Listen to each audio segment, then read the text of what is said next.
So yeah, I'm Harley, 32. Grew up in Western Sydney, Campbelltown, Minto. Grew up there back in the days before they knocked all the housing commission down. When it was a bit of a riff-raff. Said I was about, 12. So I was born in Campbelltown, said I was about 12 years old. And then moved just to a place, our housing commission, they were knocking us down, gave my mum and dad a choice where they wanted to go. They said anywhere between Bulli and Nowra.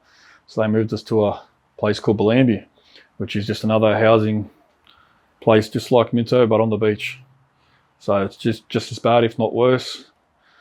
And yeah, I grew up there, went to high school in Corrimal High. And yeah, growing up, I grew up with, parents that were drug addicts. There was a lot of, drug use in the house. My dad did a lot of business, moving drugs, selling it, and all that sort of stuff. There was a lot of DV in the house as well due to their drug addictions, so, we witnessed that as children, me and my little brother, my older brother and my two older sisters. My two older sisters and my older brother moved out of home. I know it would have been about 10, 11. They just had enough of it. They tried to stand up for my mother. She told them to stay out of it. So they moved out. So it was just me and my little brother on our own. And so yeah, when we moved to Belambia, we didn't know anyone.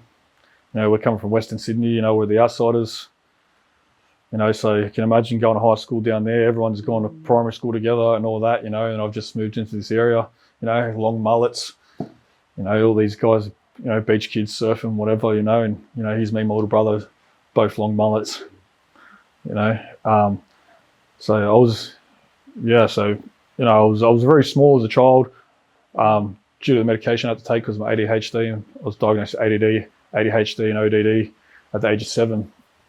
So I was medicated from 7 till I was 16. So it stunted my growth. And I was picked on a lot because of the size of me. And, getting picked on every day at school, the only way you're gonna react is with violence. I grew up with violence, seen it, the areas I grew up in my house. So it's what I reacted with. So nearly every day at school was a fight. I'd get suspended. I'd be off for the whole suspension. I'd come back the same day I'm back, there's another fight. And, it got to the point where, I remember this one day my little brother was there. He was only year 7. I just come back from a suspension, had my MP3 player or MP4 player in my ears, and I'm walking out. I just put it in my ears and I look up and there's a whole crowd of people on this oval. And I said, and I knew then, I knew there was going to be a fight, so I pulled it all out of my ears, put it in my bag, and walked over to my little brother. There was a fence, and I just handed him my bag, took my shirt off, and everyone was telling these guys to chase me. And one of my mates was like, "No, he's coming back." And I did come back, punched on, and the guy obviously underestimated me, got dropped. Teachers came running out, and we ran off, tried to cover my mullet, but it was quite a difficult thing to do. Anyways, so I got suspended again. But that was pretty much my high school years, just nearly every day fighting, get suspended, all that. And eventually it got to the point where I was in year 9. They told me to go do my my CGVE, which is your year 10 equivalent, or something like that. I know before we get there, they told me to go to this program. They said if I complete it, I can come back and do my year 10. So I went and did it. I came back. They said, "No, we're not having you back. Go to TAFE and do your CGVE." So I went to TAFE and started trying to do it. Met people that were smoking pot, doing this and that. And, they'd skip class and go smoke bongs. Sometimes they'd be in the bush, sometimes it'd be someone's house.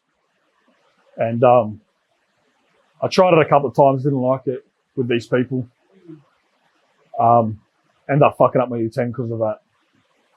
And then my neighbour offered me a job as a baker, or the apprenticeship as a baker. At first he was paying me cash in hand, but that quickly went down the drain when I rocked up a straight eight night drunk. and I was only young. I was only 17. I know, might be 17, probably 15. And then I hung around home, didn't do much. My dad taught me how to start selling pot. So, very young age, I started selling pot. Dad started with a couple of sticks to give me, then it was an ounce and whatever not. And I've seen Dad do that my whole life. So it was, I guess, you become a product of your environment. And I was doing that, and I ended up getting to a point where I got kicked out of home.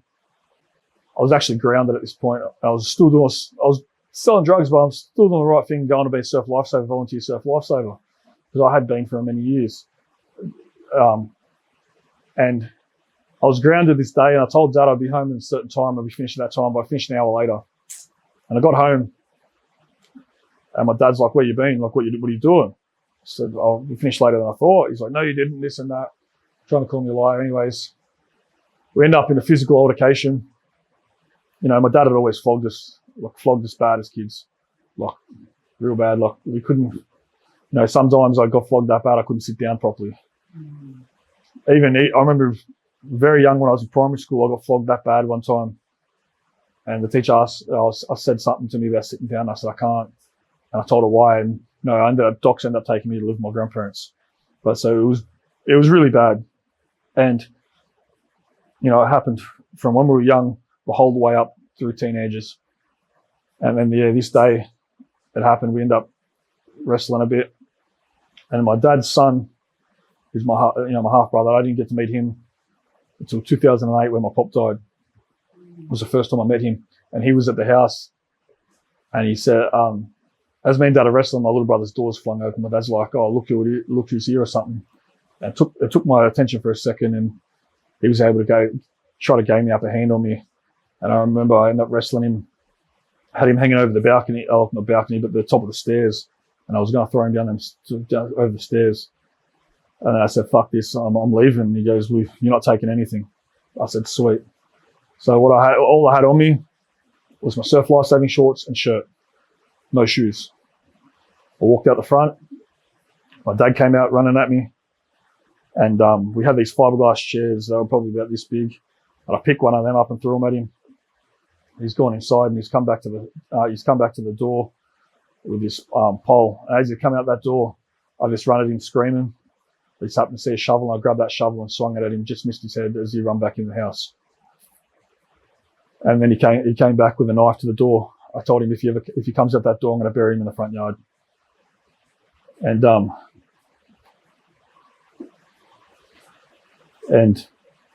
he didn't come out. But the cops were called. They when I got told they're on their way, I took off running and ran off. And they ended up chasing me through the area. And I tried to hide behind a sand dune on a beach. And then I remember looking and seeing a cop car. I was like, they were up at a car park, so the beach was sort of curved, and they was telling the police where I was. So I stood up, and this police officer said to me, he goes, "Come here, you're not in any trouble or anything." I said, "Yeah." He said, "Fuck off, I'm not stupid." And he said, "Well, you're surrounded, you got nowhere to go." I said, "Yeah, watch me on the gingerbread man." And I got away. And then my dad's son, my little brother, he was one of my other little brothers, he came and found me. Took me to stay at someone's house for the night, and then took me to live with him and my stepmom, and that was up in Lithgow. I lived there for a little bit, and then from there I ended up moving down with my grandmother. I started going to the gym, and I met a guy at the gym, and he asked me what did I want to do in my life. I said I even want to join the army, or I want to work in security. Well, he got me a cadetship working in security, and that meant they paid for my security license. I worked for that company for 12 months. So I started doing that. I was doing good, working all over Sydney, events, concerts, pubs, clubs, some of the biggest pubs and clubs in Sydney. It's 18, you become 8, by that point I was 18, so at 18 years old, working at a strip club, any young man's, dream. And, but I did that because I like to fight. I enjoyed it. Growing up all them years as a kid fighting, I become to enjoy the fighting. So getting paid to be able to fight, well, who cares, Not who cares, but like that was my dream at the time, I guess. Dream job. Yeah, something like that. I guess, it was a legal way of me fighting and not getting in trouble for it. So I did that for quite a while. Then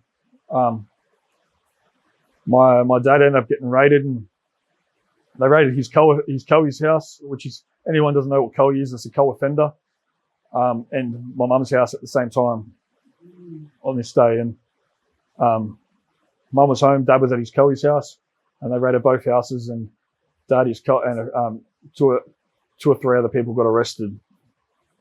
It actually become 3 houses got raided: the Coey's neighbour, and my dad's, my dad and mum's house. And he went to jail for selling ice. He sold ice to a police officer. So I went back down to check on my mother and my little brother the Friday after. And when I went back down, I run into old people. People tell me what's happened in the area and whatever not. Someone told me these people had been, had run in on 2 people's houses. I said, if they try that at my house, watch what happens. And then I went into Wollongong, drinking with my friends. I came back, and, my mum's on the phone to my older brother, screaming the house down, telling him to get down there. My little brother's there, some random guys in my house. I asked them what happened. No one would tell me. And I told the bloke in the that was in the house, the guy I didn't know. I said, you tell me what's happened. I'm going to bash the fuck out of you. And he told me that the same people that run through my mum's house, that run through my neighbour's house, just tried to run through my mum's house. So I armed up. I grabbed knives, poles, tasers, and I walked out the front. And when I walked out the front, I seen this guy. He looked at me as I stepped out the gate. He said, "What, do you want to have a go?" And he dropped a bottle down his arm. It was like a Smirnoff bottle. And I looked at him and laughed, and I said, "Yeah, let's go." And I dropped the pole down my arm into my hand. I swung it straight at him, and I hit his leg straight, like halfway between his half pivot to run the other way, and snapped his leg. And he's gone back. He's got brothers. He's got 2 or 3 other brothers, and he grabbed his mates, and they all came back. So now it's 5 guys with weapons on me. My little brother was 15, 16 at the time. He came out with a cricket bat. He wanted to help. I said, "Go inside." He wouldn't go inside. I said, "You go inside, I'm going to knock you out and drag you inside before they get here." And so he went inside. So I stood in the middle of the road by myself, ready to go to war with 5 people. And I did. I got stabbed 3 times that night. Twice in the back with a crowbar, once in the ribs with a crowbar. And yeah, it was pretty full on. People tried to come out and help me.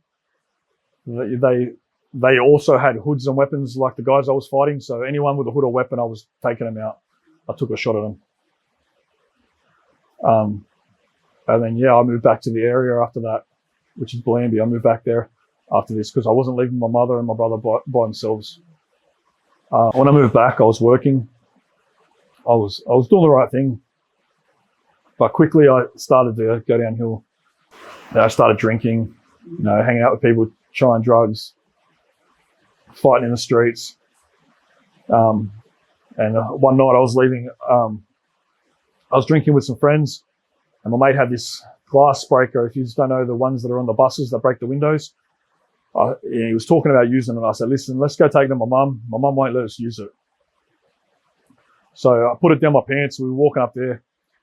We both had the same girlfriend at the time. So we're like, not the same girlfriend, our girlfriends lived at the same house at the time. So we're like, "Oh, we'll just stop in there," because it was on the way. I stopped in there as we're leaving. He's walked out first. He gets into a fight with this guy and this guy's son. And I came out, I thought it was funny, so I started laughing. And his girlfriend's like, "Harley, get in there and stop it." So I went over to break it up. I pulled the son off. As I pulled the son off him, He swung at me. I ducked it. And as it came up, I had this glass breaker in my hand and I pumped him in the face with it. I don't know how many times. And I didn't stop there. I then grabbed him, dragged him across to the garage and bashed his face into the garage. It didn't stop. And then, my neighbors came out, tried to fight, tried to tell me I was like my dad. And to me, I didn't want to be like my dad.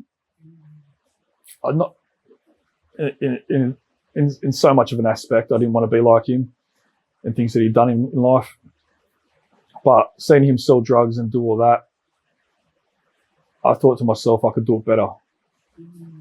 And that's what I started doing. I started selling drugs again not long after this because I got my security license got revoked. If once you're charged, they come and take it. The police rock up to your house and they take it. And then you can't get another one for 10 years. That's what they say. Anyways, so that was my income gone. Back to Centrelink it is. And then, I was like, fuck this. I started giving mum all my Centrelink, and then I started selling drugs to make extra money. And the reason I did that was because I quickly realised mum had a drug addiction to ice. So all the money I gave her from the Centrelink was spent on drugs and used for drugs. So I was like, I need more money. So I got more money in selling drugs. And before I even spent any of this money, I'd come home to my little brother and I'd look at him and I'd say, have you eaten? He'd say no. I'd go, here. Or if he'd want to go out with his friends, I'd say, here. That's what I did, I didn't want my brother to have to go through what I did or doing what I had to do, And I did whatever I could to shelter him from that life, which meant if he had a fight, I was the one fighting, not him. If he needed money, I'm the one making it, not him. And my little brother, he'd got a scholarship at school. They paid for him to make a computer. They did a lot of things. He was very smart. He hacked the school's computer systems many times, and he's the one that designed Corrimal High School's security systems for up to today. So he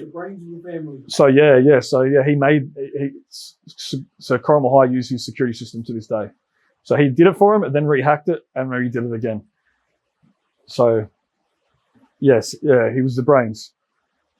So I started selling drugs, whatever not. Had charges pending because of that, which because of the extent with old mate and the glass breaker, which is an ABH, which is actually bodily harm charge, 2 common assault charges. And then further down the track, I think I was on curfew or something at the time, and I went out partying with my mates, and I came home. My neighbour kicked off shit with me, so I bashed him with a baseball bat and an auto bin. And at that time, I was working for some pretty heavy people. I wasn't very big, but I didn't have a big physique at the time, but people I was working for were pretty heavy, pretty big people.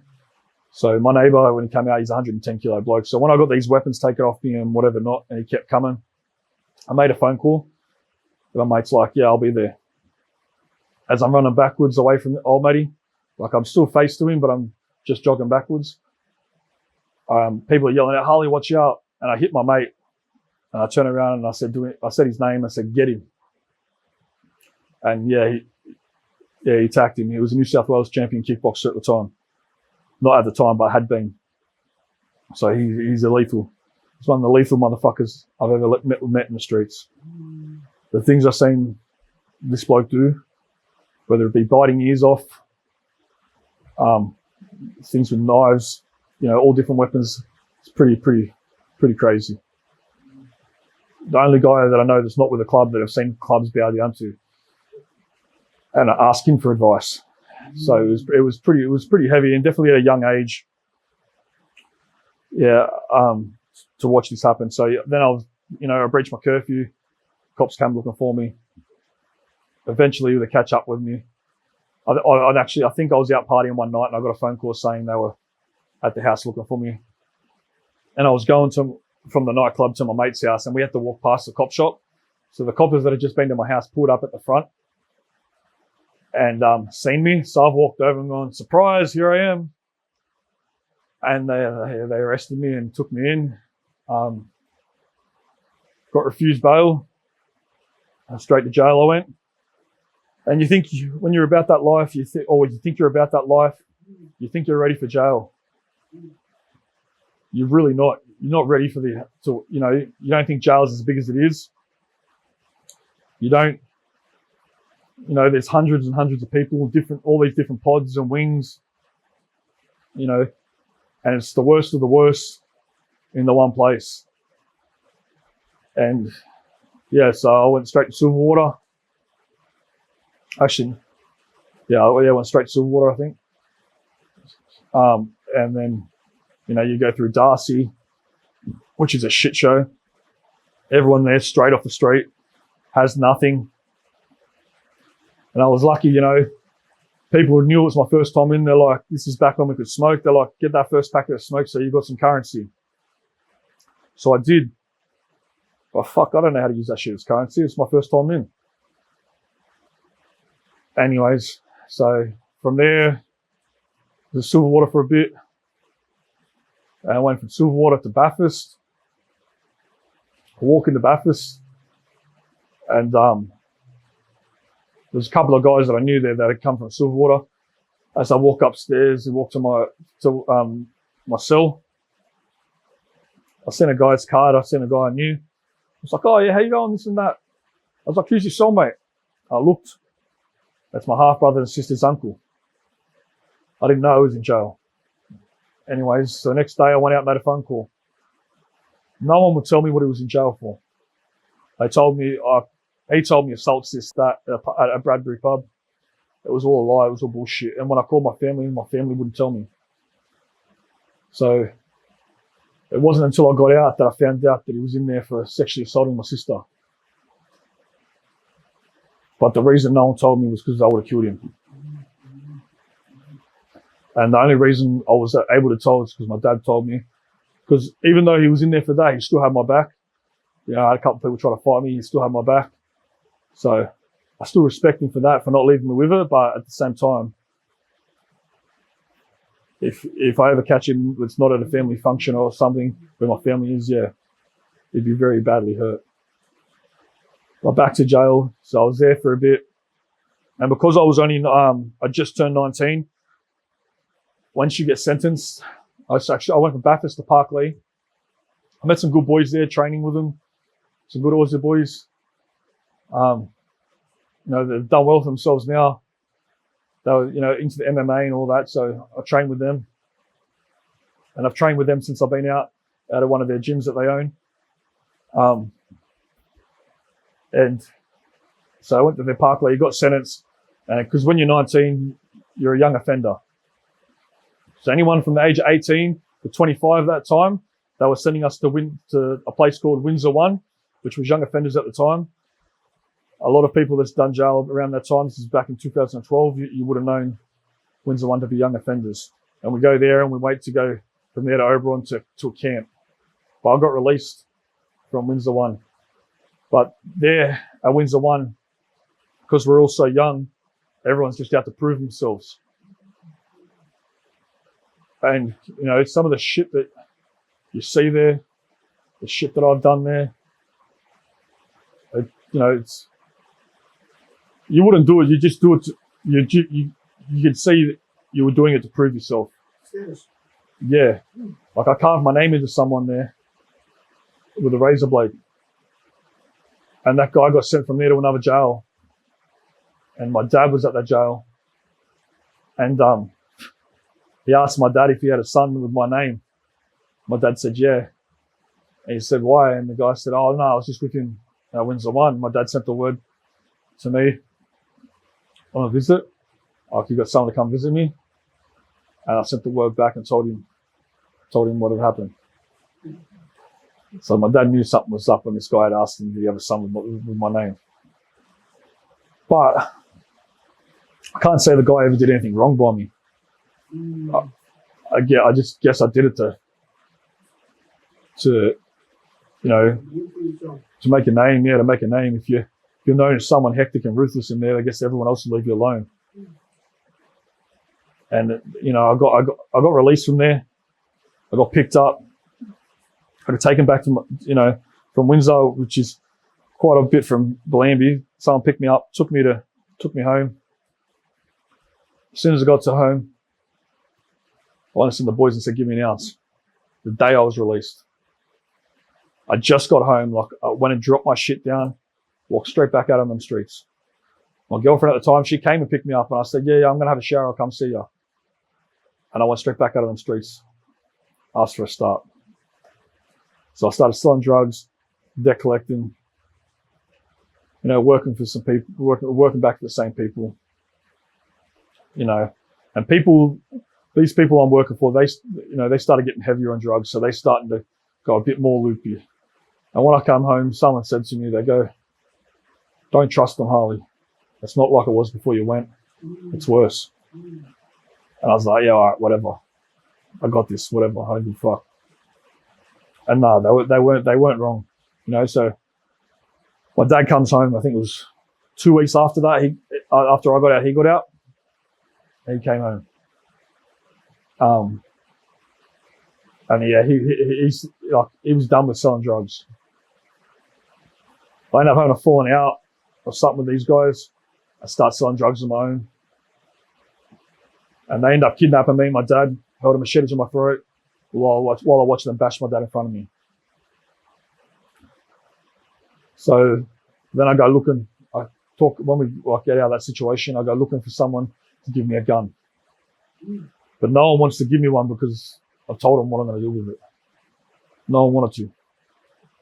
Anyways, I was lucky that half that crew got arrested when they kidnapped someone else and beat his ear off and bashed the fuck out of him. They got arrested for that. But some of them were still on the streets. And one night, one of them come looking for me. Anyway, I ended up running home to my dad because my dad and someone else was there. And these guys were all trained fighters too. I wasn't trained at the time. I'd learned what they'd taught me, but I was nowhere near the level they were. And I ran home to my dad and I told my dad, like, "This guy, let's fucking arm up. Look, this guy, Dad's like, no, just stay here, just stay here." And when I got to my room, this guy's at my back fence carrying on. I said, "Sweet." I yelled out, said, "Stay there, I'm coming." I grabbed a blade, it's about as big as my forearm. I run downstairs. I said, "Fuck this, I'm going to get him." So Dad and his mate, one grabs a machete, one grabs a pole. I run around the long way. They've jumped the back fence and met me around there. I've gone up, ran up on his back car. Actually, I think I grabbed the pole because I put the pole or something through this guy's back window. The back window of his car, jumped on his car and put it through the back window. And he's come out. And when he come out, I just grabbed that blade and I just started swinging. Like he was like push kicking me in the chest, everything. And I just lost it, did not care. Stabbed him through his wrist. Ended up wrestling with him. He got the blade off me. I'm on my back punching on for my life now because he's got the blade off me. My dad came over, kicked him in the head, got back on top of him, started hitting him. And when he got the knife off me, ended up throwing it over a fence. So when I got off him, I said to them, "Keep him there." I jumped the fence. I grabbed the knife, jumped back over, had him on his knees, and I was about to kill him. And my girlfriend at the time, she stepped in between and saved this guy's life. And lucky she did because I turned around and I seen the whole street. The whole street was watching me. I was covered in his blood from my fingertips to my shoulders, and I was about to end this bloke. So from there, I went home, showered, got rid of any evidence. I thought I did, but there was that much blood on me. Every time I walked down the stairs of my house, the next couple of weeks, I'd see like little drops of blood up the wall. Even though I thought I cleaned it all, but yeah, that's how much I had on me. So I did that one. His boys ended up getting him out of the area. And then, I started, I broke up with a girlfriend that stepped in between us because how could you stop me from doing that to someone that's done such shit goes to my family? And I started seeing this other chick. She was 10 years older than me. And I was at her house this one night and during the day, and the boys are ringing me to get on. I'm like, yeah, I'll be there. They rang me all day, and it comes the afternoon. I said, "Listen, you got to drive me back." I got to go do this for the boys. She's like, all right, sweet. So she drove me back. She's like, I'm going to the pub. Ring me when you're done. I said, yeah, sweet. And because of what happened, I started carrying knives, sleeping with knives next to my bed, whatever not. And then I seen this one guy, and he worked with the guys that I had dramas with, and he's bridging up, carrying on. And I remember him saying to me, "What's stopping me from making you bleed out all over the street?"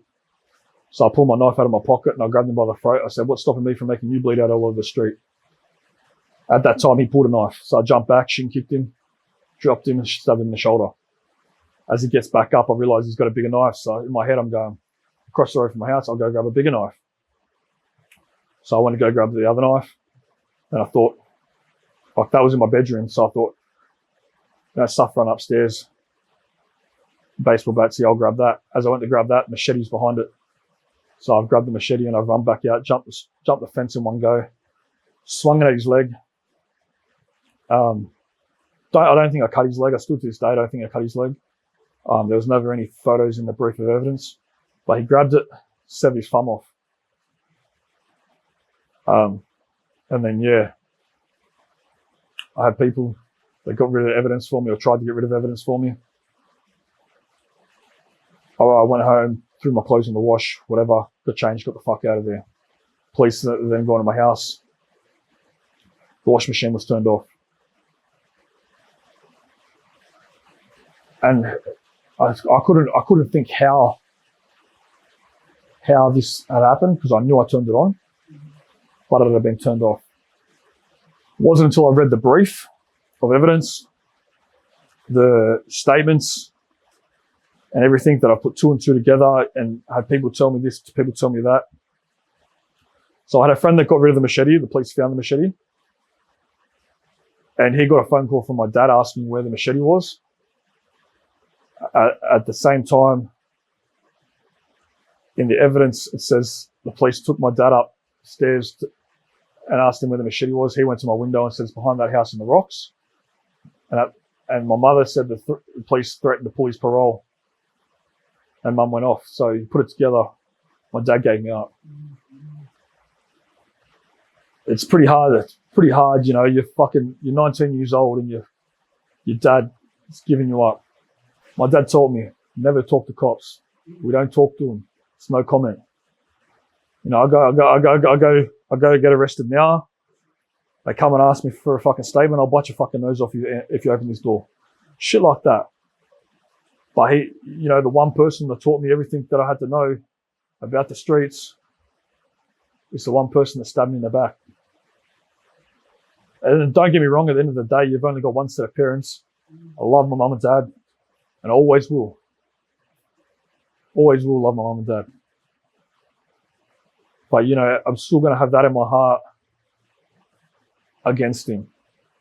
He chose his freedom over my freedom, which, yes, it's my decision, and we have to live with the consequences of our decisions. But as a father, I did time for my kids. I wouldn't make them do the time.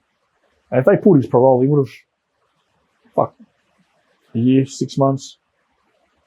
I did 3.5 years for that. At that time, I was actually only meant to be 2 years. But anyways, so I go on the run. I'll try to go on the run. I call the girl. I said, "Listen, you need to come pick me up. This and this has happened. I'll be here. Come get me." She comes. She gets there. She said she was in there. She was there in 6.5 minutes. The cops got there before her and arrested me. My phone was tapped. So yeah, got arrested. Worst point when they arrested me too, because they called me over. As I'm walking to them, there's a knife on the ground that I fucking step over that just happened to be there. And they were like, "Is that yours?" I'm like, "Bro, did you see me drop it? Like, fuck." Anyways, so get arrested, go to Wollongong court cells, refuse bail, off to jail, go to jail. Knew that this crew was in jail. So I was like, fuck, I didn't go back to mainstream. I went to protection, told them I feared for my safety. Didn't give anyone up. You don't have to give anyone up. As soon as you tell them you fear for your safety, it's a duty of care that they have to do to put you in protection. Only section in the New South Wales jail system that's had a yard that's been shut down for too many stabbings. The mainstream have never had a yard shut down because there's been too many stabbings. Protective custody, protection, whatever you want to call it. At Goulburn, had the yard shut because there was too many stabbings. Anyone that was walking in that yard was getting stabbed. So it's not what you expect. If you're a dog, you're a pedophile, a sex offender, and you're in a yard with the boys that are none of them, you're getting sent. You're getting bashed. You're getting stabbed. You're getting jumped. You're going to get fucked up and sent out of the yard because they don't want to be, I guess, tarnished with the same brush. And, I've done it several times myself. I've done many things to people. And I don't know, I think, and some of the things you do in there, you do it because of pressure or because you think someone's going to think different about you, or you care what everyone else says. You know what? Fuck what anyone else says. Fuck anyone's opinion. It gets to the point, so I did my 3.5, thought I was doing 10 years. So at that point, I didn't give a fuck. I was running amok. First jail charge I got, I bashed a screw on a visit. They told me I couldn't kiss my girlfriend at the time the way I kissed her. So he called me out when we got back into the search room. Searched me, tried to put it on me. End up in a fight with him. He grabs my nuts. I try to gouge his eye out. They send me to Segro. And straight away, you go to segregation. You're segregated. You're in a yard. You're in a cell by yourself. In a yard by yourself. And that's it. It's just you in a bed pretty much until you get your property or a TV. Your property is like your personal items, like the things you buy on the buy up. Like canteen things. Tunas, noodles, any munchies. Or you can buy your fan, your jug, your kettle, doona cover, all that sorts of shit. So it's just you in that bed until you get any of that property. So you don't get cellmate, no nothing? No cellmate, no nothing. It's you in that cell for 23 hours a day. Or you could say you in that cell for 24 hours a day because you go out to that yard, you're still in that yard by yourself. So when you go to the yard, you're not associating with anyone. It's just you're sectioned off. You're sectioned off, just you, yourself, and I. Does that look bad for the population that are in there? Are the boys like the... No, so we're all segregated. So segregation, you go there 2 weeks, good order and management of the jail. Mm-hmm. So good order and management of the jail. If you're too much of a handful for them, they'll give you 2 weeks segregation, good order and management of the jail. Mm-hmm. Usually straight after that, you'll get a 3-month segregation order. So anyone that's down in segregation has either, got some sort of inner jail charge, bashed someone, stabbed someone, could have got done with drugs, phone, whatever. So they go to segregation. It's, you got a cell door, then you got bars, and then, the back door. If they're like Silverwater, they'll cuff you to the bars while they open your back door, then undo your cuffs and you can go out in your yard. And some places you only get, I don't know, half a day out in the yard, maybe. But yeah, so I went down there. It was my first jail charge. Was straight to Segro for assault on a corrections officer. And then I get out of there and I go back to the yard, and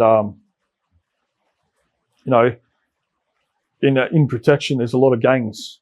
So you got white supremacy, W2K, willing to kill them, ambush, Aussie made brothers, Unite Strength Honor.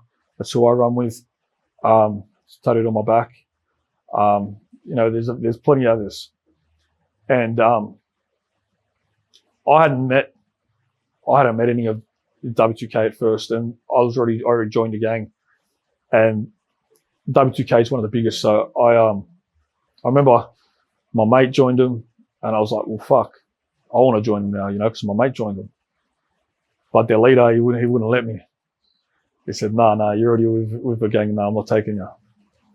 Anyways, I ended up going to bash a guy from my mate. Just elbowed him in the face, knocked him out cold over drugs and stuff. Anyway, my mate just got out of Segro, so they grab him and throw him back in Segro because he's a ranger. So on the cameras, they think it's him, not me. So we both had ranger beards. We both used to wear hats and both had ranger beards. So he got done for it. At this time, I was a sweeper. I didn't, so I had I was in and out of, when everyone's locked in the yard, I'll go on the wing, have access to the wing all day, whatever. Anyways, So hang on. What's a average? How does the average day start off in there? Like average day? Your routine, like how does the day routine? You wake up, head check. Yeah. You wake up for head check. Yeah. They'll come, depending on the jail. What time are we talking? What time are we up? Probably 6:30. We're not up that time. That's time they come. Yeah. Fuck getting up at that time. But I did get in a routine where I was up at that time. But yeah, they come between, say between 6 and 6:30 around that time. Do a head check, maybe 7. Kick your breakfast in,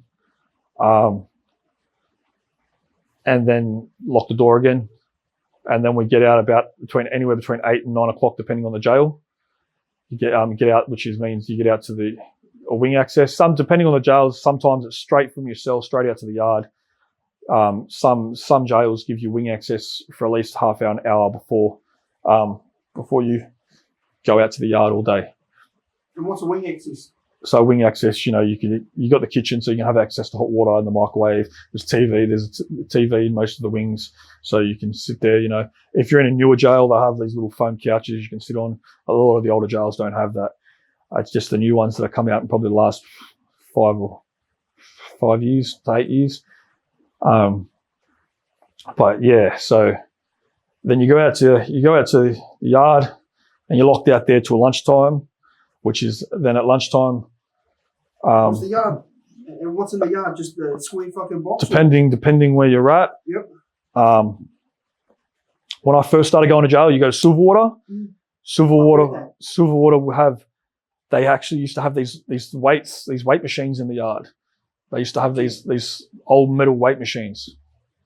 I don't think they no longer have them. It's just a chin-up bar and a dip bar now. And some will have a squash court, but that's it. And it's just concrete.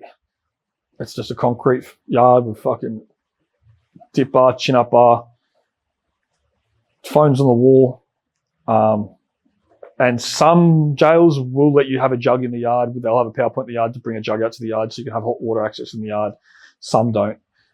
And is it sectioned off into gangs like you see in the movies and shit like that, or is? No, I wouldn't say it's sectioned off.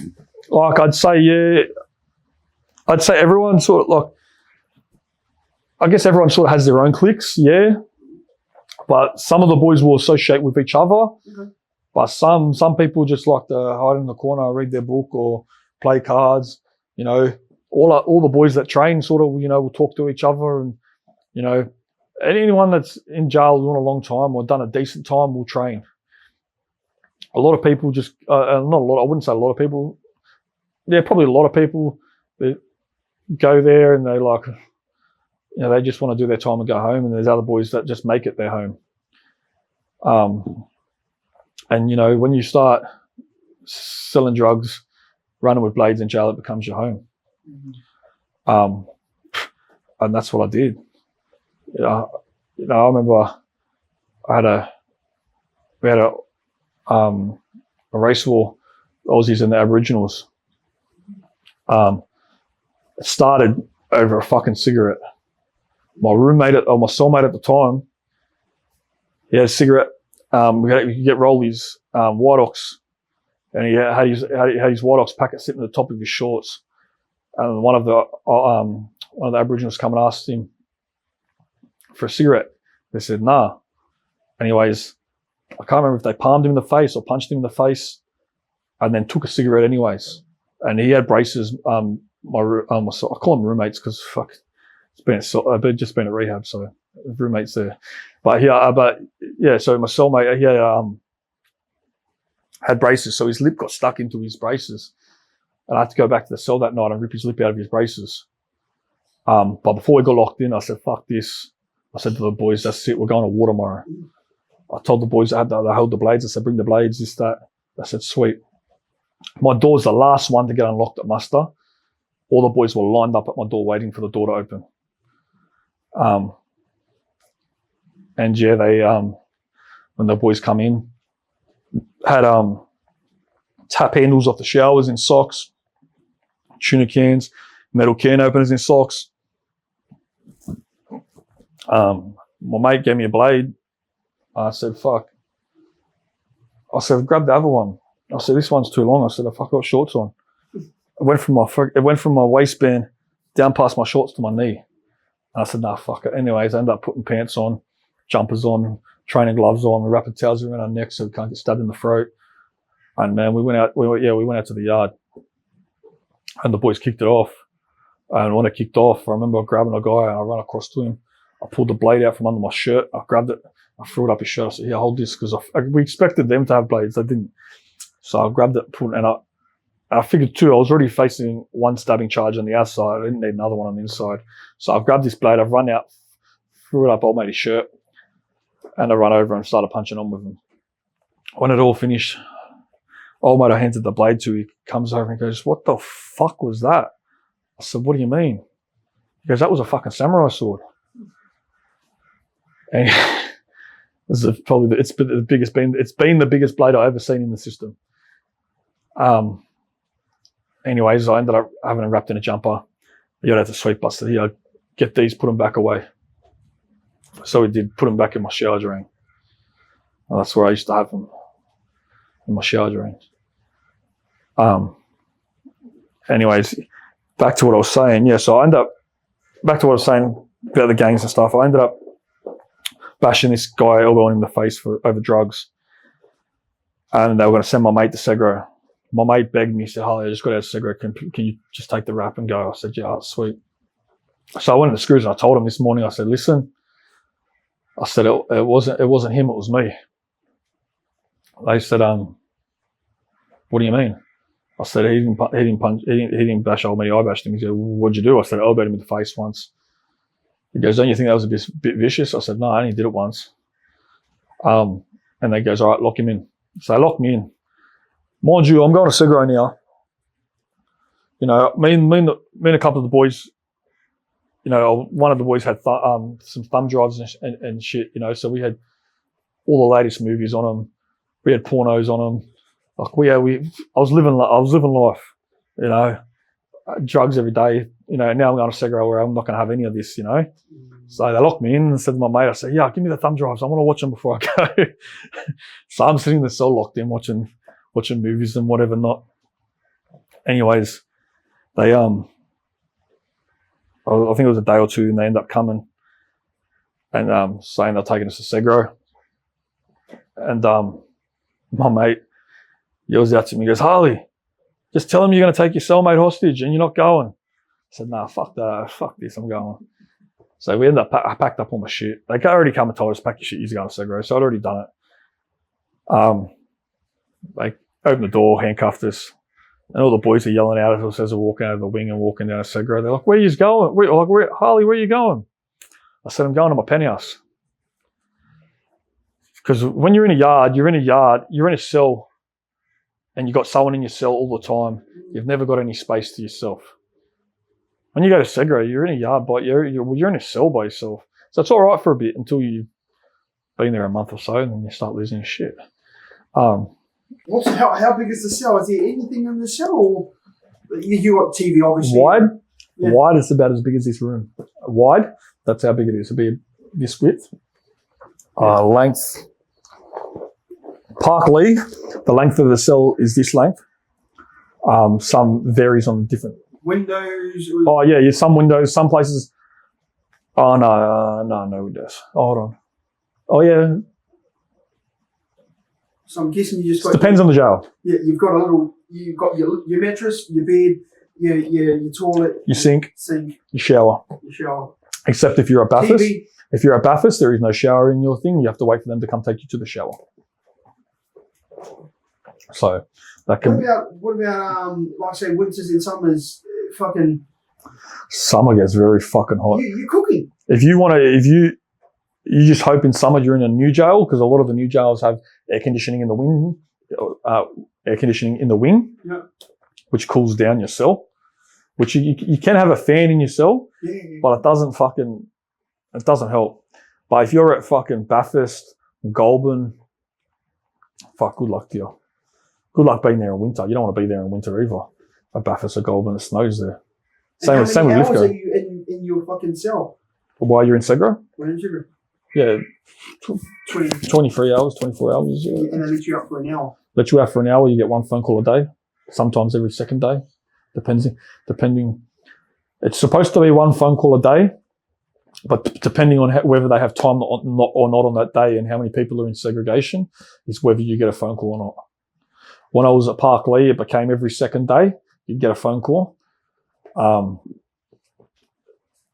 yeah, we ended up with that many people in Segro. Is that how you can notice someone's been in downtime in Sarah, because they're always walking, you see people doing these fucking Doing laps. like You do that in jail. I see people at the gym like You do that in jail too. You do it in jail between the sets in your training as well. It's funny because I do it at the gym. And people just look at me like I'm fucking weird. Like while I'm waiting for my set, like yeah, but it makes sense. It's normal. It's normal for me. It's rather than old mate sitting on the bench, holding the bench while he's sending a text message. Yeah. Someone did that to me the other day, actually. And I walked up and picked up the 45s and just started benching them like they were nothing. That really annoyed me. Anyways. Anyway, back to Segs, yeah. Back to Segro. So I take us to Segro and I'll get down there. I was like, fuck, I forgot my Breville. And my Breville at the time, like these Brevilles were the metal ones you could get at the time, which they later on, they took them off the buy-up. And they gave us the plastic triangle ones. The Brevilles that we had were the flat ones that were metal. Yeah. And then they give us. You can do a lot of things with them. Yeah. I met a guy there that got 7 years for putting it in the pillowcase and hitting the guy over the head with it. Shout out to him, Jake O'Hara. Hopefully he's doing all right. Good bloke, funny bloke. Fuck, funnier than most comedians. And you need blokes like that in there. Oh, definitely. I was in Segro with him. It was the funniest fucking time I ever had. Funniest time I ever had. It was funny. Anyways, so we go to Segro. I forgot my Breville. And my mate wanted a TV. He's like, Harley, tie your yard shut with me and we'll get him to bring TVs down. I said, yeah, and we'll get him to bring my fucking Breville down. So we tie a yard shut. So we get let out so everyone gets put out in the yards. Like we get the yard access together. At this time, we were getting it together. They later changed it every second yard because we were passing shit. But this time we all got out in the yards together. Anyways, my mate yells out and goes, like, let's tie a yard shut. I said, yeah, sweet, I'll do it with you. And I'm a loyal person. If you got my back, I got your back. At this time, I thought he had my back. So I'm like, yeah, I'll do it with you. So I tie the yard shut with him. He gets the TV. I get my Breville brought down. A day later, they bring me a TV. And I think it was the day they brought me the TV or the next day. He's buzzing them up to bring him cigarettes. He's like, listen, bring the cigarettes down or we're lighting the fucking cells on fire. He yells out to me and goes, Harley, you with me or what? I said, yeah, I'm with you. I'm not going to leave you. I'm not going to leave you with it. I'm not going to leave you posted. I'm with you. And if I'm with you 100%. And it was funny because I'm sitting there. I've wrapped my whole cell in toilet paper.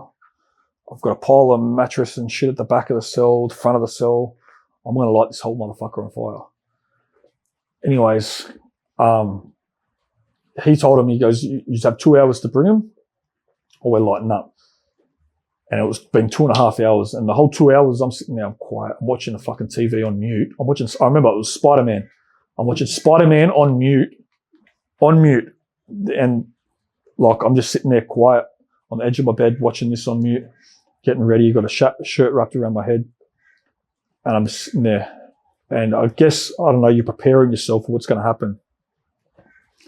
And I remember one of the other boys, it was a big hectic gangster in Sydney. He was out and was like, why are you so quiet for? I said, listen, it's the calm before the storm.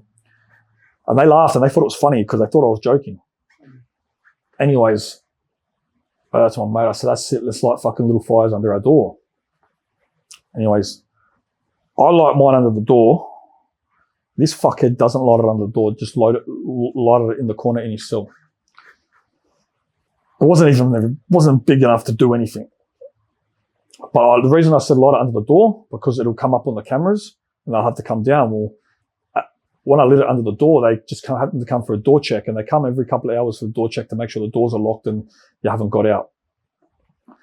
And the screw comes and he turns the safety light on, because there's a light switch on the outside. They can turn the safety light on and it stays on.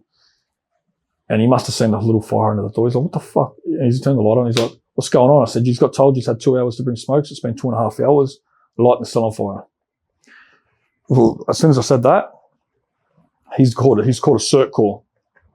Anyone that doesn't know what a cert call is, when they put out that cert call, screws from everywhere come running. They have an actual specific cert team, otherwise known as squad, Ninja Turtles, whatever. They wear the black vest, some wear overalls, some just wear cargo pants, and they've got the tear gas on them. They've got the gas masks. They have the cable tie handcuffs, all that shit. Anyway, so he's done the cert call. I've gone, fuck, that's it, they're coming. Well, I had the matches in my hand, but because I was sweating so much, I'd wet the matches and they wouldn't light. But I prepared myself for, if they took me to the clinic, I was going to light that on fire. So I had a second lot of matches that I cheeked it was between my cheeks. So I pulled that out and grabbed the matches out of that and lit the cell on fire with them. And when I lit that cell on fire, I lit the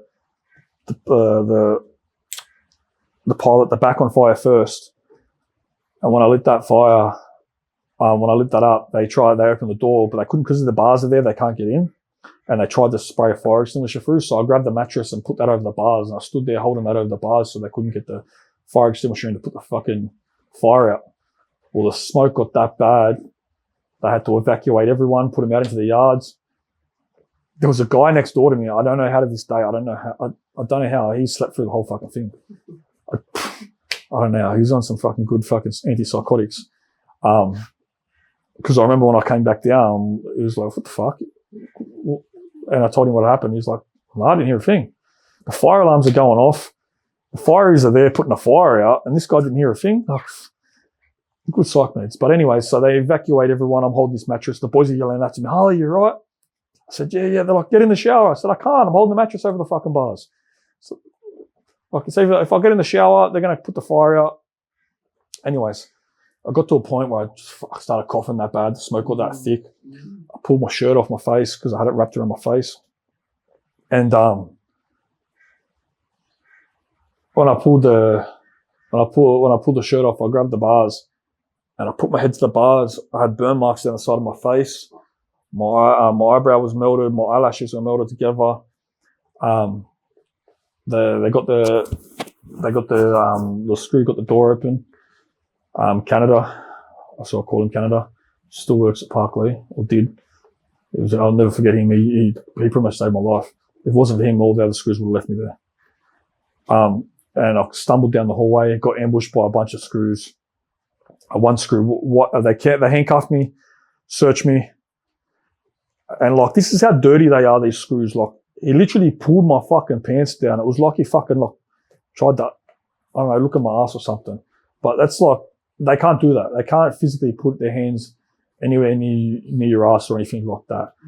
But like it was, yeah, he shouldn't have done it the way he did it. Like they're supposed to search me when I get to the clinic anyway. But this, I don't know why this happened this way. Anyways, while I was handcuffed, the screw walked up. It's like a bear spray gun thing. Walked up, boom, point blank in my face, sprayed me in the face with it. I'm handcuffed. He had no necessary force or no reason to use that force. That's not necessary force. Then took me outside while I was handcuffed. Mind you, him doing that, he gassed his own people. Anyways, taking me outside, put me against the wall, and they're supposed to let you open your lungs up to breathe. He wouldn't. He had me hunched over, would not let me sit up. or breathe properly to get the shit out of my lungs. And then said, you had enough? I said, yeah. And then boom, sprayed me again. Sprayed me another 3 or 4 times off camera. It got to the point on the last time or the last 1 or 2 times when he sprayed me and he said, you had enough, I just turned and faced the gun and copped it in the face. Because I knew he was going to spray me anyway. Anyways, I remember them taking me to the clinic and I'm looking at what I can see. I'm over one eye and I've got dribble coming from my mouth down to the ground because that's part of the spray, what the spray does to you. And I see that screws are trying to hold their own screws, like they're trying to hold their own up and face them into the wind so they can get the wind in so they can breathe properly and get this air. And I'm laughing. After what they just done to me, I thought that was fucking funny as fuck. The boys are yelling out to me, Harley, you alright? And I'm coughing and spluttering and I was able to yell out, nut. That's about it. Anyway, I got to the clinic.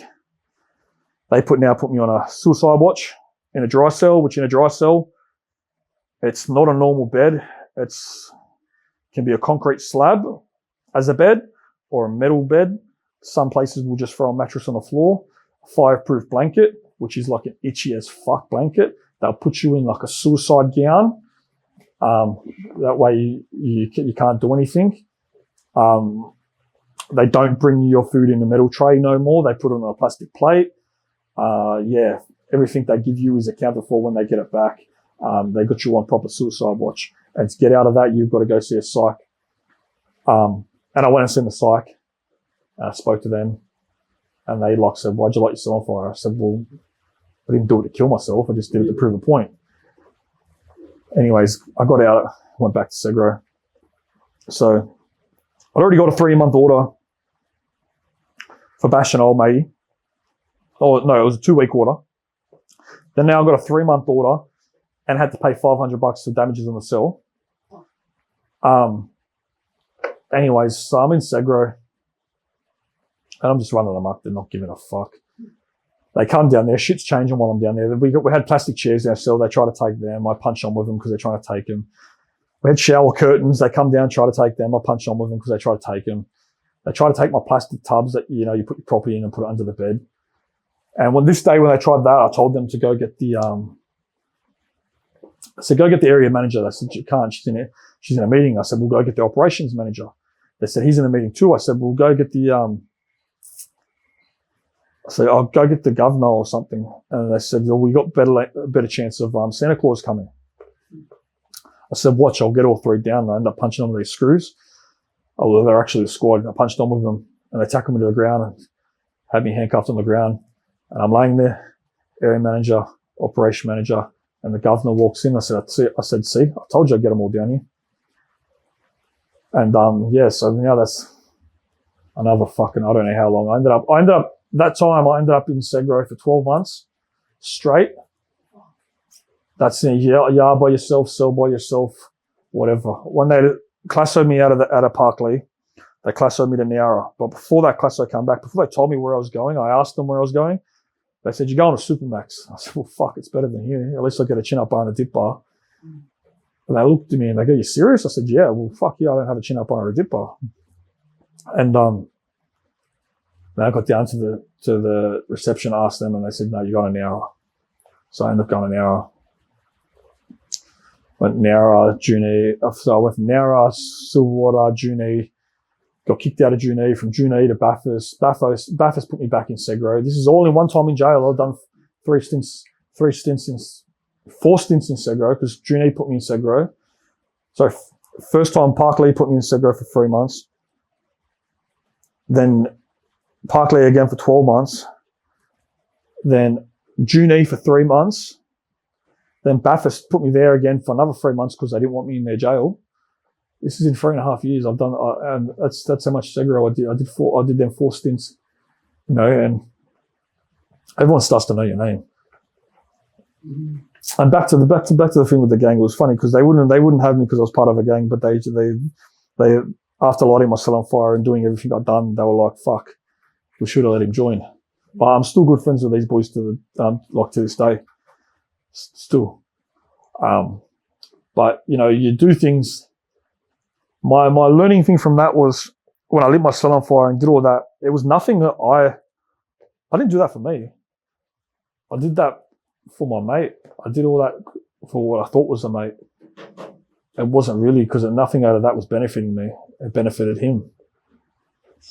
And he was too gutless to do it himself. That's why he needed me to do it. So I guess it was, I thought it mattered what everyone else thought. I guess that's how it worked out in my head. You know, I mattered, you know, I cared what he thought about me.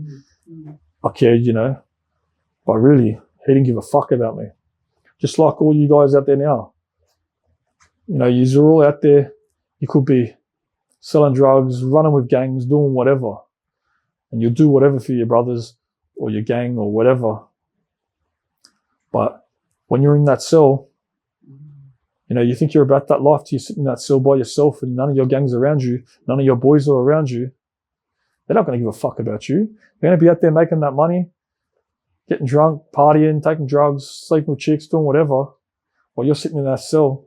And what are you doing? You're thinking about your boys and this and that. They're not giving a fuck. They don't think about you.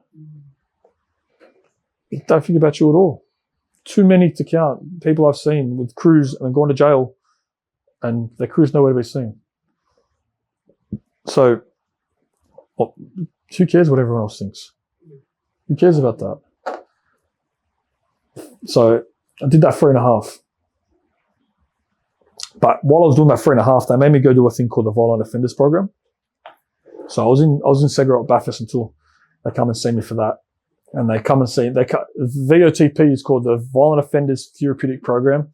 Anyone that's done a violent offence is forced to do this, or anyone with a decent violent offence. It's a 12-month course run by a bunch of psychologists. You have 2 psychologists in a room, about, I don't know, 10 blokes, 15 blokes, maybe less. I think about 10 blokes. And then, yeah, you're a bunch of violent men in a yard together. And so I started that at Park Lee.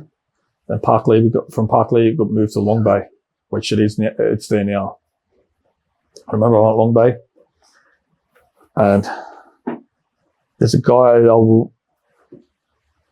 there's the first few of us that got moved from Park Lee, the first few there, and then a couple of other boys come. And then another group was coming. And the screw at the time showed us the list, the escort list. And so we could see the names of who was coming. Show me this list. One of the names on the list I recognised. So what I skipped over and I didn't talk about, my first time in jail, I was actually sexually assaulted by a guy the same age as me that was doing, I think it was 5 years. He wanted to spar us, so I said no. I knew I was good with my hands. I said no. We wanted to play non-contact war. We did non-contact sparring. He walked into a right or a left, can't remember what it was, and ended up holding a blade to my throat. And he did things to me and then made me do things to him.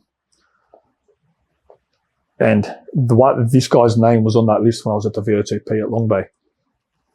And I recognised it. I didn't say anything at the time. I just let it go, let him come.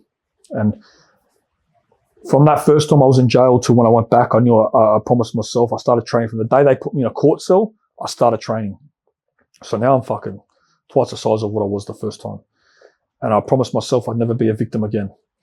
So when I knew this guy was coming, so when he came, and I'd been running amok for 2 years now, and then now I'm at 2.5 years, and now I got a year. I had to do a year into my parole to do this course. So now I'm doing that. So I knew this guy was coming. Didn't say anything. Did my first thing next morning after he got there. Did my normal routine. Got up in the morning, trained, floor to ceiling ball, and the floor to ceiling ball was a tennis ball on under elastics. And it works. It fucking works all right. But anyways, I'm out there punching that, and he come out and he sees me and he goes, "So and so told me you were here," but he goes, "But I couldn't put a face to the name." I looked at him. I go, "I bet you fucker remember me now." He goes, yeah, no, I do. Anyways, left it at that, didn't say anything.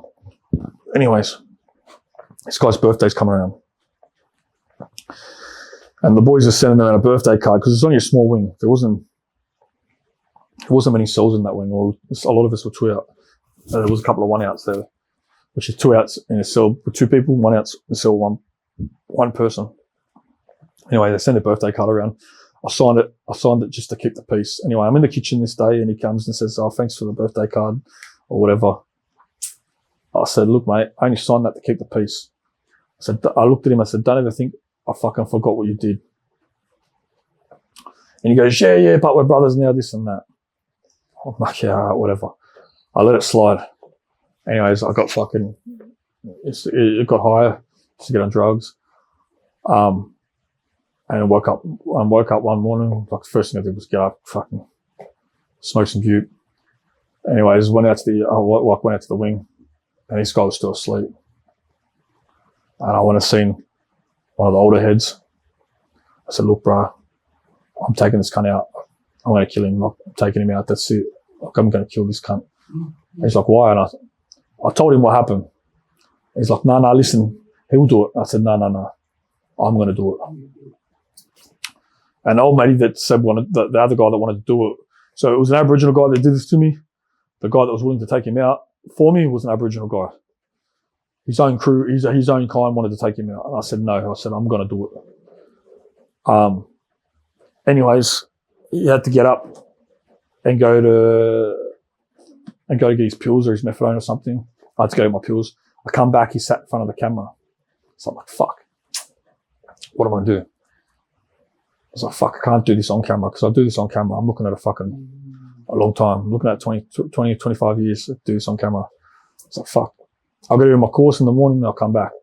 So I went in the morning, did my course, I come back, he's taken off, he's bailed. I said, fuck. I said, fuck this. I packed my cell up, told him, and if you tell them you no longer want to do the course, they can't make you stay. They got to move you out. So I packed my cell up, went and said, screw. I said, tell the Sykes, I don't want to do this course no more. Because I knew that if I tell them this, they're going to send me to the same wing as him. So I'm like, tell them I don't want to do this course no more. And they're like, why? I'm like, I just don't want to do it no more. That's it, I'm fucking done. Like, fuck it off. They're like, oh, yeah, think about it, this, that, da. Anyways, didn't matter. This guy put an NA on me, which is a non-association. So I wouldn't have been able to get to him anyway. They wouldn't have put me in the same yard as him. Yeah, so that happens. They don't let me leave. Then the old matey that was willing to take him out and another guy got kicked out of the course for a dirty year on or something, because you get kicked out for 3 months or something, and gets sent over there to the wing he's in. And he's over there talking shit about me, bridging up about what he's done. But old matey's going, listen, you didn't want to fucking fight him while you were over there. You fucking bailed. Shut the fuck up. Anyways, I've never seen this guy again. But the guy that was willing to take him out, I've seen him last time I was in jail, and got mad respect for him, and he's got mad respect for me. But like I said, I promised myself when I went back to jail that time I'd never be a victim again, and just train and do that. I know. So I did that course, got moved to Cessnock, where actually I met my partner.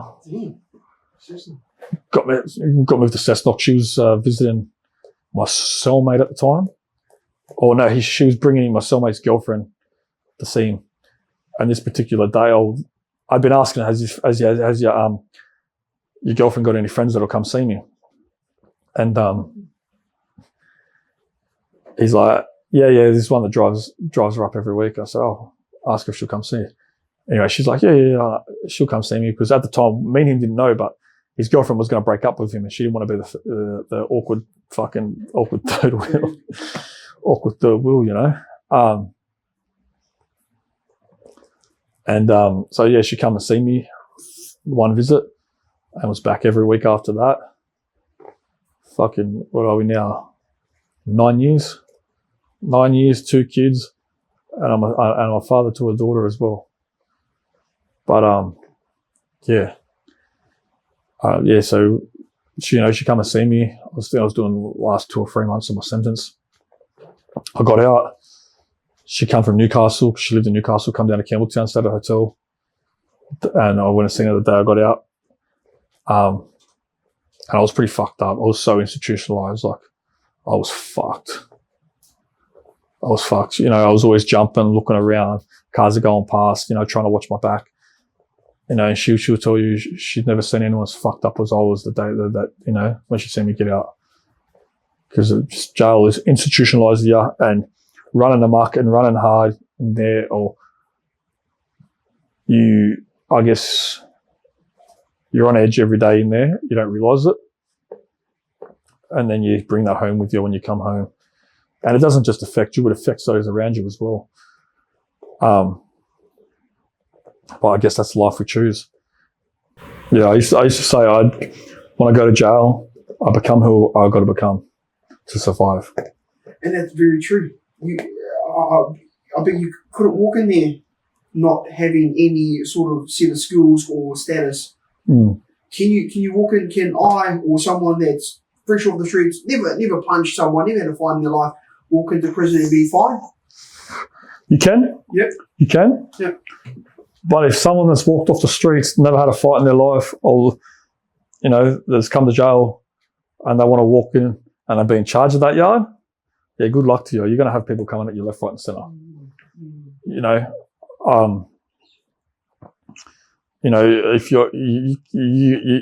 If you come straight off the street and you're going to go into the yard and try to be like that, you're going to have a lot of problems real quick because people make up cliques, guys become mates, they become real close. I was out of jail for 5 years, and when I went back in, I went into a yard. I thought I wouldn't know anyone, and boom, no heads I've done jail with. So people know and have done jail with me. They can, and will watch my back because they've done jail with me. They know what I'm like. They don't know what some random person off the street's like. They don't know that he's got to, I guess, prove himself and show himself to be credible within the jail system. Whether that means standing up for himself, defending himself in a fight, and not giving anyone up, well, then that be it. But yeah, it's you got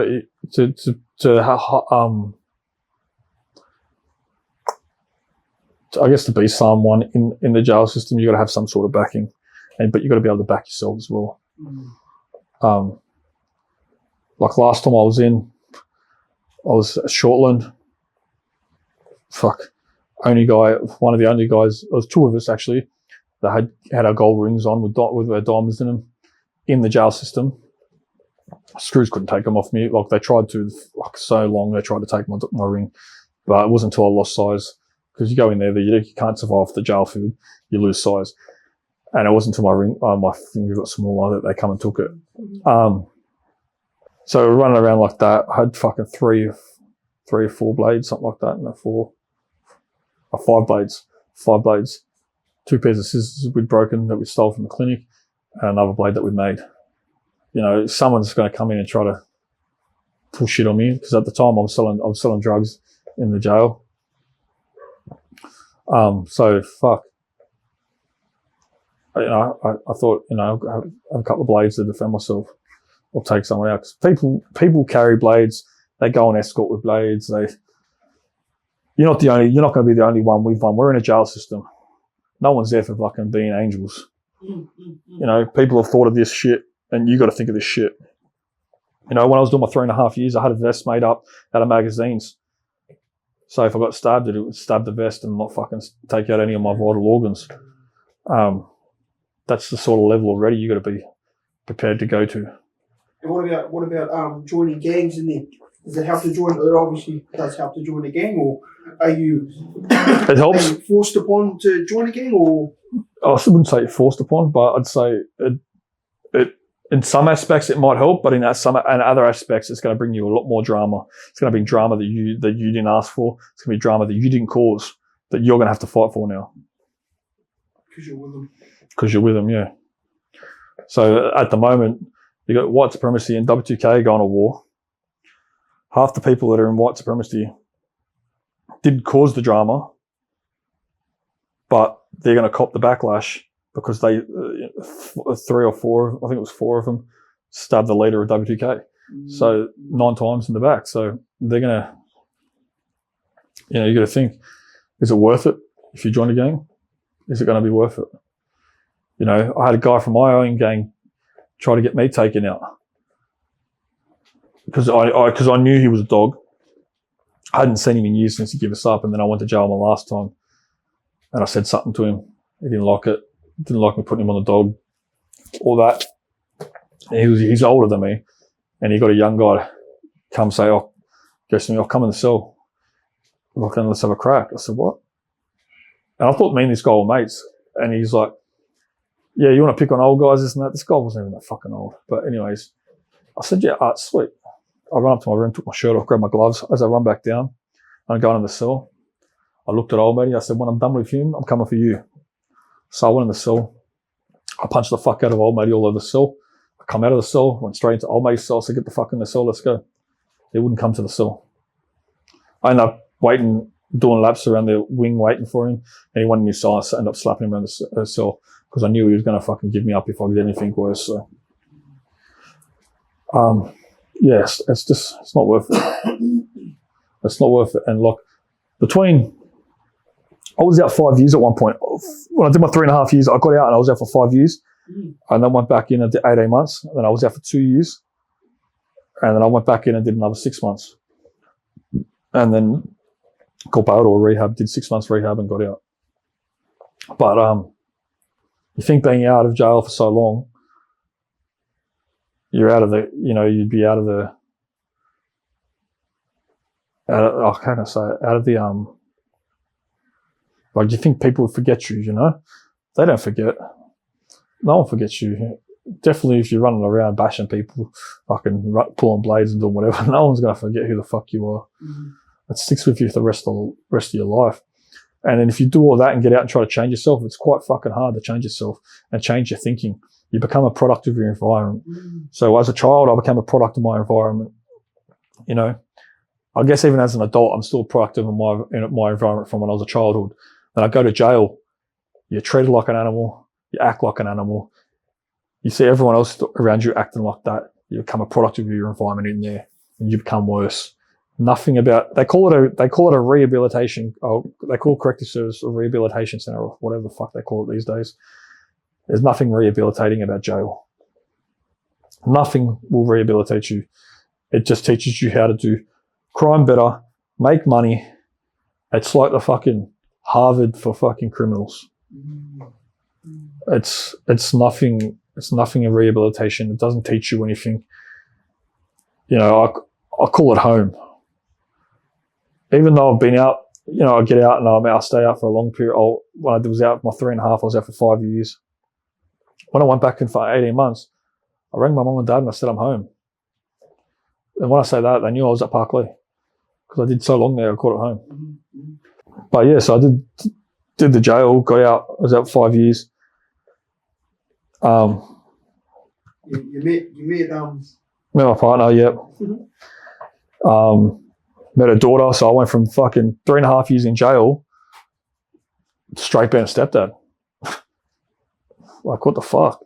How was that? That was, yeah, that was, they're definitely difficult with challenges. Like, never had that responsibility or anything like that before in my life, Before I went to jail, selling drugs and running amok. And now I'm a fucking stepdad as soon as I walk out of the jail, She had a 9-month-old. She was 9 months old at the time. I remember going on her first birthday and I picked her up and I'm playing with her. And you think throwing a baby up in the air, or not up in the air, but you're throwing them up like that. You see it on TV and you think you can do it. Yeah, don't do it. She threw up all over me. That was the first time I met her. But yeah, it was awesome. She's beautiful. And yeah. So that happened, yeah. And then we moved. I know we were in Sydney. We lived in Sydney. Me and my partner living in Sydney. And we moved back up here to Newcastle. And yeah. I think when we came back up here, she got pregnant with my first son. So then gone from being a stepdad to, actually being having one of my own. And that was awesome. That was awesome. That was crazy. That was, I remember I'm sitting there. This night was funny as. When she went into labour, I'm sitting there, I'm playing the PlayStation. And she comes in standing there and she's like, my water just broke. And I looked at her, I'm like, what? And I went back to playing the game and she's still standing there. I'm like, are you serious? She's like, yeah. I'm like, well, why aren't you screaming or anything? And I went back to playing the game. She's like, no, I'm serious. My water just broke. I'm like, all right, well, fuck, I'll get up. We'll go to the hospital. Anyways, so I said to her dad, I said, fuck, we need a coffee or something. I said, can we go through to Macca's drive-thru and get a coffee? This is on the way to the hospital. She said, no. I said, all right, fuck, we go to the hospital. Before we go up to the birthing suites or whatever, I walked in, there's a vending machine. So I'm standing there getting an energy drink.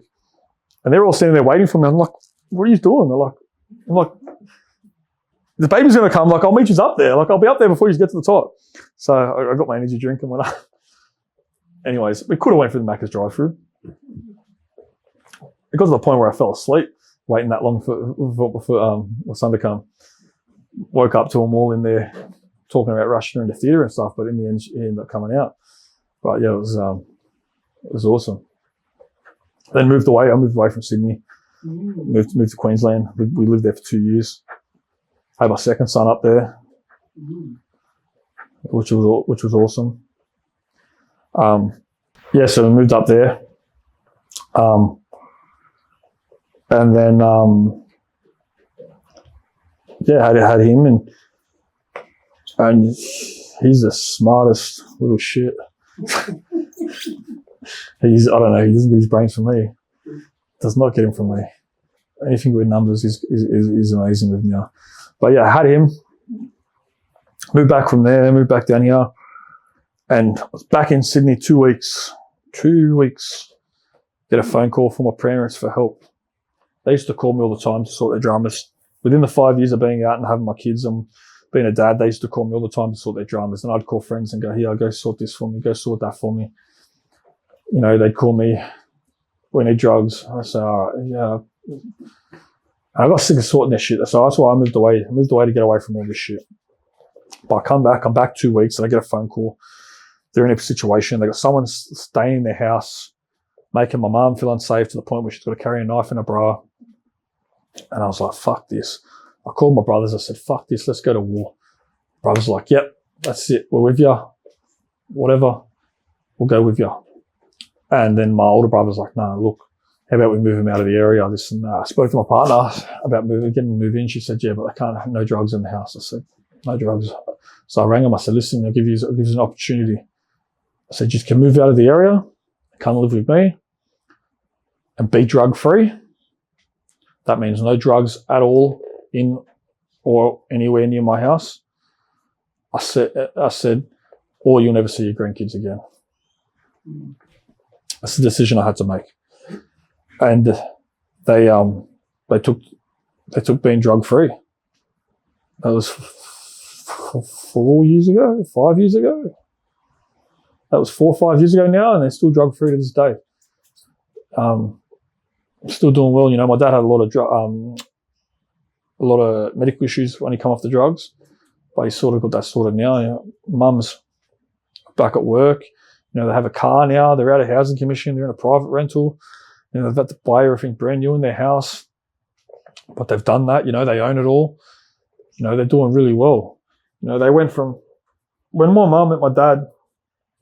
My mum was widowed, so when she met my dad, her ex-husband's life insurance had paid out everything. She owned a house, cars, bikes, horses, everything.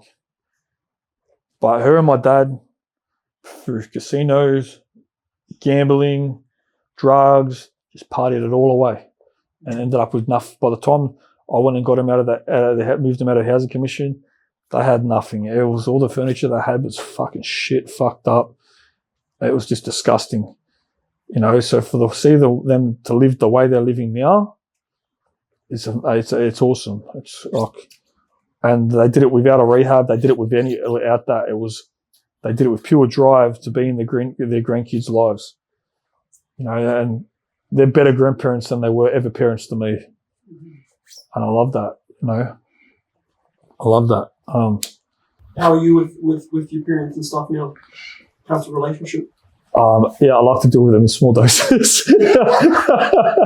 Like I love my mum and dad, I love them, but small doses, man, small doses. They're good people, you know. Like when they first get them out of that shit fucking environment. When my dad first moved into my house, you know, now I'm fucking, at that point I was, fucking 28, something like that. And he's trying to still treat me like I was a kid back then. And I remember I was working away and shit, and I was also training MMA and all that, and all the people I'm training are pro fighters. So look, I was up there, I was in a high level with my MMA. And I remember coming home and he started some shit. He said something to me. I can't remember exactly what the words are now, but I remember I was sitting on the table. I just jumped off the table. I said, well, fuck, if you want to go there, let's go. And he just looked at me. I said, nah, and turned around. I walked away and went to his bedroom. But it was because he tried to treat me like I was when I was a kid, just try to put it on me, you know? And I guess I had to do that to let him know I ain't fucking copping that. You're in my house and it's my fucking rules. That's it. But, you know, that he's let go of that bravado. The bravado, is that the word? Like that he's let go of that sort of tough guy act, I guess, you know, and he's, you know, he's settled down a lot since he's given up that life, and it's good to see. You know, now he's even going to the gym. It's awesome. But and mum's good. Mum's amazing. Tell us about mum. Mum's worked. Even back when, you know, Dad sold drugs, Mum worked. She always worked. Like she'd go on a bender with Dad and then still go to work. She's a courier driver. You know, Mum grew up in a good home. You know, where Dad grew up on the streets and stuff around Campbelltown. Mum grew up in a Mormon family. All my mum's side of the family, all Mormons. And yeah, Mum grew up in a good home, you know, so I guess, like, yeah, she was good. Mum was also awesome. She tried to show us love as best she could, and did the best she could for us, you know, and worked, and she worked hard. Like, yeah, if it wasn't for her, we wouldn't have had a lot of things. So glad you know, she stuck. She worked as hard as she did for us. But yeah. So I plan moving forward. So what's the date today? The date is the 16th. So today is the 16th of January 2025. I only just come home from rehab on December 3rd, 2024. I had to do rehab to get out of jail and things like that. But now I'm just trying to get a job and go back to work and be able to support my family, you know. Now I went back to jail from a stupid decision. Out one night, drinking, actually on my Bucks party. And yeah, you know, just made a stupid decision and you know, ran through a guy's house that deserved it, but it's against the law, obviously, so you get arrested. But it's just trying to, I guess, leave that mentality behind, whether they deserve it or not, and move forward with my life and stop going back to jail so my kids don't have to see that. You know, drug addiction was a big part of my life for many years as well. And most of the drugs I didn't try until I was incarcerated. Like I tried pot on the streets, tried ecstasy on the streets, tried speed on the streets. Bute, Xanax, ice, never tried that till I was in jail. And fuck knows whatever else I tried while I was in jail. But yeah, every time I'll get out, I'll go good, and I'll start partying. Whether it be, you know, I've never been much of an ice fiend because I never touched ice, really touched ice on the street. I only tried it in jail, and on the street I've tried it probably a handful of times, if that, because I seen the way it fucked my parents up, and I said, fuck, I never want to be like that. So it's always just been coke, speed, ecstasy, MDMA, just all that sort of shit.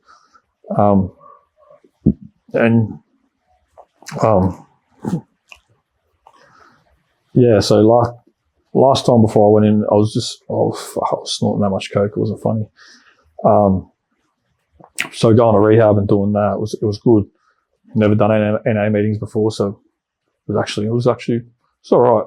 It wasn't too bad when they were run correctly.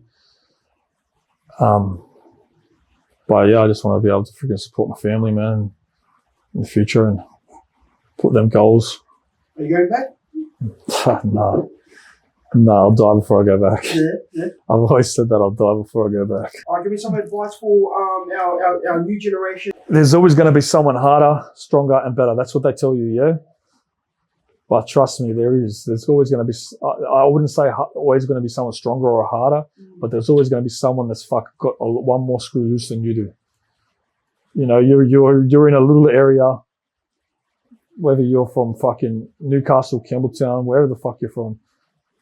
I guarantee you, if you're one of these lads, Eshays, whatever, you only go within a certain couple of suburbs from your actual suburb. You got to remember, there's guys from all over Sydney, all over New South Wales. You all get housed in this jail system and you all mix. Whether you go to Silverwater, yeah, you might see a couple of guys from the area, but you might have some guy who's a double murderer from friggin' Burke. You know, you never know. You got to remember that. You might go in there for a break and enter. You might go in there for stealing a car, but you're still going to be housed with the murderers. You're still going to be housed with, you know, guys that have done all that shit. The guys that are shooting at people and doing whatever else. You got to ask yourself, you ready for that? Are you ready to be standing on your own 2 feet in a yard by yourself to face whatever comes your way? Are you ready to kill someone yourself? When you go to jail, are you going to be ready to do that? Because if you're not, fuck, give it up, man. It's life. Jail is a mug's game these days. It's not fun how it used to be. Like, fuck, when I first started going there, we had everything. You know, we could buy fresh meat, we could buy fresh veggies, we had cigarettes. Fuck, it was easy to get fucking screws to do things and bring phones in and get drugs in and do this and that. That's not that easy these days. It's not what everyone makes it out to be. And if you think you're going to be able to do that, fuck, 9 times out of 10, you're not. 9 times out of 10, you're not. You're going to, fuck, not even that. Less than 9 times out of, like, more than 9 times out of 10, you won't be able to do it. Like, it's not fucking glamorous. It's not fucking whatever you think it is in your head. There's hundreds and hundreds of people in there, and you're going to be by yourself mixing with them. You're not going to have a crew when you first walk through that gate. You're going to walk into a yard where you know no one, and you're going to be on your own, standing on your own 10 toes. And fuck, you know, someone might say, you look like this guy. Oh, fuck, I had dramas with you. And you're having a crack straight away. You know, someone, fuck, if the house you broke into was fucking old matey's grandmother, you're fucking having a crack straight away. And you're young. A lot of you are young. A lot of you are young. Go out and get a fucking job and travel the world, man. Like, there's places I'd love to go that I can't go. I can't go because of my criminal record. You know, my kids want to go to Disneyland. I can't take them. I really can't. And it's heartbreaking when you tell your kids you can't go to Disneyland because dad can't go to that country. It fucking sucks. Even for these other parents, you know, when I go see probation and parole, you know, I always tell my kids I have appointments.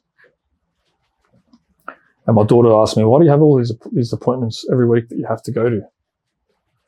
And I had to explain to her that I have to do these appointments so I don't go back to jail, so I can stay here with my family.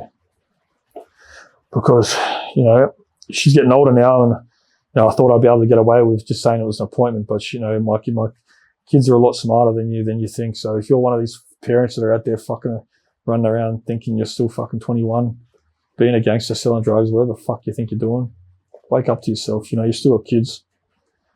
Wake up to yourself. And if you've got kids that, you know, that have been taken by docs, what the fuck are you doing? Get off the shit. get off the shit and, you know, be a fucking parent. You know, be the generational change for your family. You know, if your kids see you doing this shit, they're going to do this shit. They see you doing the right thing out here, earning money the right way with a job, working hard, they're going to do this shit. Be that generational change.